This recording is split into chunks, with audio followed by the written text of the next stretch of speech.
Hey there, welcome to the show. My name is Les Solgrove. This is Simply Des Moines Market Values, week 13 of 2023. One full quarter of the year is in the books, and the show is being recorded early today. It's Sunday.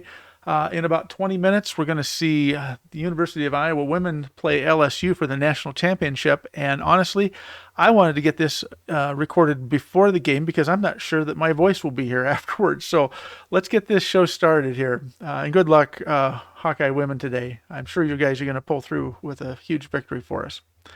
Hey, this is the daily market hot sheet. This is produced every week at DesMoinesMarketValues.com. In fact, it'll be out there early today as well if it's not already out there. One thing I want to point out here is, and we'll be talking about this probably next week, is the months of inventory and the type of market that's favored in this type of a market. You can see right now that currently the new construction is at 5.1 months of inventory, which is just on the other side of a buyer's market. It currently favors both parties, buyers and sellers, because there's basically a balance of inventory. But we typically jump down in the new construction field down with the seller's market like we've seen in the existing categories all year so far. At 5.1 months of inventory, earlier this week it has actually dropped at or below 5.1 months of inventory, which put it into a seller's market again. And I think that we're going to, or I'm sorry, put it into a balanced market. I think we're going to see that probably as we move forward this week. And I wouldn't be surprised if in the next week or two we saw the new construction condo inventory do the same thing. So just watch this little category right here. It's going to change color probably on Monday or Tuesday of this week and be a balanced market like we were last year at this time. In fact, if you look right here, last year at this time, we were also on the verge of jumping into the seller's market at 3.0 months of inventory. So interesting times coming on that. 2,287 homes closed year to date, behind by just under 1,000 closed sales, but we're starting to pick up the pace. So that's a good sign as well. This week's show is kind of a big one here. We have the end of month and end of quarter review. And we're going to talk a little bit about end of month first, and then we'll end the show with some quarterly stats. So let's jump right into the end of month. This is the listing market activity based on all the different categories of listings, whether they're new, pending, closed, whether they're price reductions or price increases, and then off-market properties. And one thing you'll notice is that pending sales typically outperform the new listing category, but we're starting to close that gap a little bit. I want to show you this in just a little bit different format, and this will be the format we'll show you for some other graphics here in a minute. But if you look at right here, this 798, we were at 647 homes at the end of March last year, and we're gaining momentum here. This number is starting to grow every week. Our pending sales are behind last year's by a little over 300 sales, but this also this past week has seen a nice surge in pending sale activity. So will we match last year's? I don't think so, the way the market's moving, but the closer we get, the better the market's going to feel. Closed sales, again, we talked about that a second ago. We're behind a year ago at this time. Price reductions continue to be the topic down here between reductions and increases. We're 816 price reductions. That's more than double what we had at this time last year at 365. So continue to see this as a common statistic that we're going to see as the year moves forward. Months of inventory, up until the first couple weeks of March, we saw the upper price point market all into the buyer's market. The only category that's left at the end of the month is the 1 million and plus priced properties for sale, where we have just a little over a year's worth of inventory, and there's not as much inventory up there, so this number will fluctuate some. But a year ago we had just under 4.5 months of inventory, and you can see what the blue lines mean are that we're in the balanced market by price point, and we're basically in a balanced market from $1 million all the way down to $400,000, and you get underneath that $400,000 point. And of course, as the spring market goes, we're going to see a seller's market in that. Expect that $4 to $5 and $5 to $600,000 price points probably move into that seller's market as we move forward into the spring here. Breaking down the homes for sale by price versus last year, again, you can see there's only 67 homes currently on the market above $1 million, although that's almost double what we had a year ago. The nice thing we're seeing here is that we're seeing inventory increase over last year in some of these lower price point categories. You get under the $200,000 to $300,000 price point, a couple hundred more on the market in that $200,000 to $300,000 price point where we were last year, 781 versus 570. We still desperately need homes for sale in this lower price point as well, but we're outpacing that. In fact, looking at the graphic here, we are outpacing every single price point along the way, but in particular that $200,000 to $600,000 price point. Now, something's kind of interesting here. This is the overall long-term graphic looking back to 2019. The purple line here is the number of homes for sale every year on every day.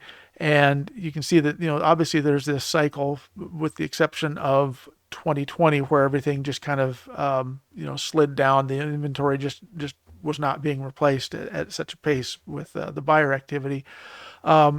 The graphics below are breaking it down also by existing homes and condo townhomes. You do see one thing here is that new construction home inventory is now at a higher rate than what we have for existing homes, and that's pretty common.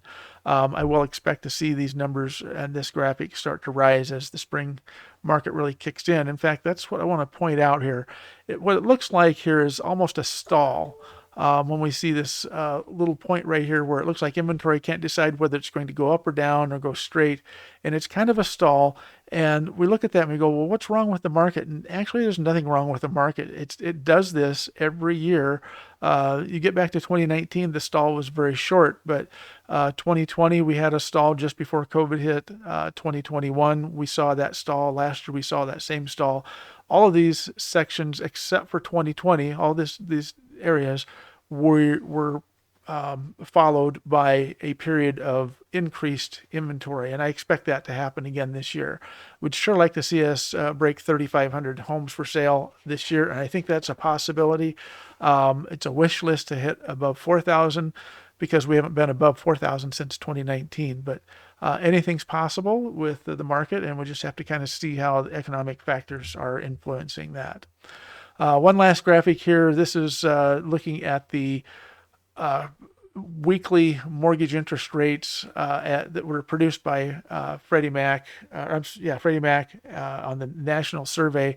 And this past week, you can see that we've seen 3 weeks straight drop of the national average mortgage rate. It's down to 6.32% as of this week, compared to 4.67 a year ago.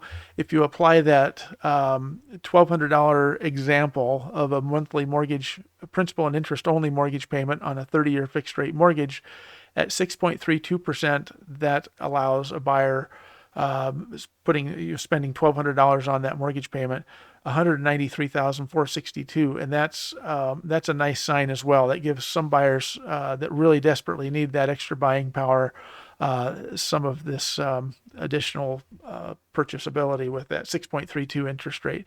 Now, again, this is the national average. I do know, and I hear this all the time, rates are lower than that locally. Yes, they are.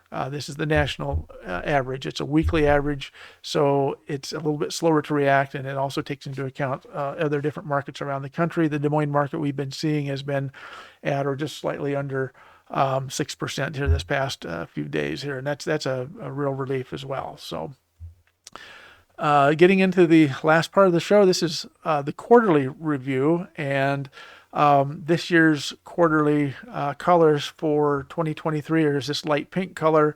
What I've done was I've looked at quarter 1 through 4 going back to 2017 in purple, 2018 in this color blue, and 2019 red, yellowish gold, and then green. So this year the numbers we'll be watching here are in the pink. And 2486, the last time we had anywhere close to that inventory was probably back in 2017. We were at about 2,900 and it was growing as we moved into prior to COVID. And we're starting to now see last year and this year, we're starting to see a pretty good increase over last year's here. Median list price at the end of the quarter, just kind of like the inventory levels, we're still seeing that grow as the year goes on. However, the trend for this number is typically for the first quarter to be the highest median list price, and then throughout the year it typically tails off just a little bit, not very much. Now 2021 was a little different because of COVID, where it actually increased, and this is 2022 is where we saw that rise in list pricing. But we're still just barely above a year ago at this time at 365 in 2022. We're at 369.9. And if you want to apply what this looks like to apply the median price at pending and the median sale price, median price at pending, basically this is a tracking of the price of homes that were listed at the time they went under contract. It's not the actual sale price, but just the price that the home went average or median price that it went under contract at. And then the heavier dashed line is the actual median sale price, which is the closed sale price. And of course, these two numbers tend to fall underneath median list price. And so this is really the number we really kind of want to watch. And I'll have a graphic here in a minute that kind of shows you that on a quarter over quarter basis. But this spread just means that we have higher priced inventory out there, and that the median sale price is around that $251,000 price point versus what the listing price is. So quarter over quarter, first quarter over first quarter previous year. That's hard to say. It's hard to get out. Again, the pink line across the top is 2023. These are the number of closed sales year to date. Again, we're around that 2,150, 2,200 homes closed year to date. Very similar again to 2019 closed sale pace. 2018 and 17 were a little bit faster. We are picking up speed this year, so I would think that quarter two will be interesting to look at this and see if we have picked up the same pace as prior to 2019. Obviously, 2021 and 2022 were the king years for closed sales, especially in that first quarter. Median sale price, this is the one I was talking about a little bit ago. This is looking at the median sale price versus this same quarter a year ago and the previous 2 years and 3 years, all the way back to 2017.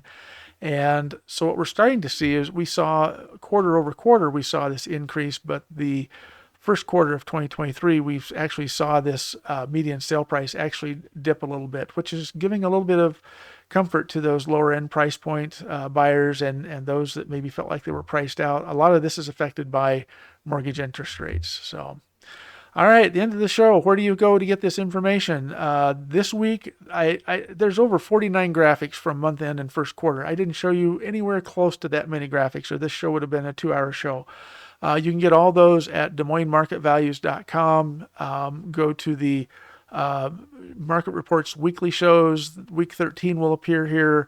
Down below here, you can see quarter one and March. This is where the bulk of those 49 graphics live, and that's under the show graphics.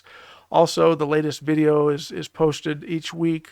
This video today will be on there as of probably about 3 o'clock this afternoon. And what I would encourage you to do is hold your phone up to this. I'll leave this up for a second, or you can pause the screen, or I'll put the link as well down in the show notes.